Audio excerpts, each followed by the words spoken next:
Sir, आज नीट प्रकरणामध्ये नाशिक पोलिसांनी एकाला ताब्यात घेतलंय. त्याची पार्श्वभूमी काय, नाशिक पोलिसांना नेमकी माहिती काय होती आणि आता काय स्थिती? सकाळी राजस्थान पोलिसांमार्फत एका आरोपीला ताब्यात घेण्याविषयी विनंती आली होती. त्याप्रमाणे त्या आरोपीला ताब्यात घेण्यात आलेला आहे.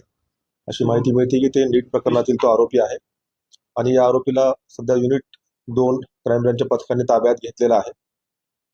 या आरोपीला ताब्यात घेण्यासाठी केंद्रीय तपास यंत्रणेचं पथक येणार आहे. तो पथक आल्यानंतर त्या आरोपीला त्यांच्या ताब्यात देण्यात येईल.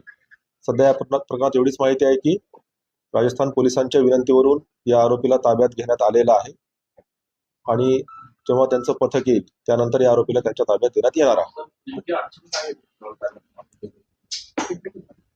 आरोपीने त्याचा वेश बदललेला असल्यामुळे, केस कापलेले असल्यामुळे त्याला सुरुवातीला माहिती मिळत नव्हती, परंतु तांत्रिक कौशल्य आणि पोलिसांनी जिकिरीने तपास करून युनिट 2 क्राईम ब्रँचच्या पथकाने त्याला ताब्यात घेण्यात आलेला आहे आणि त्यांच्या ताब्यामध्ये आरोपीला देण्यात येणार आहे.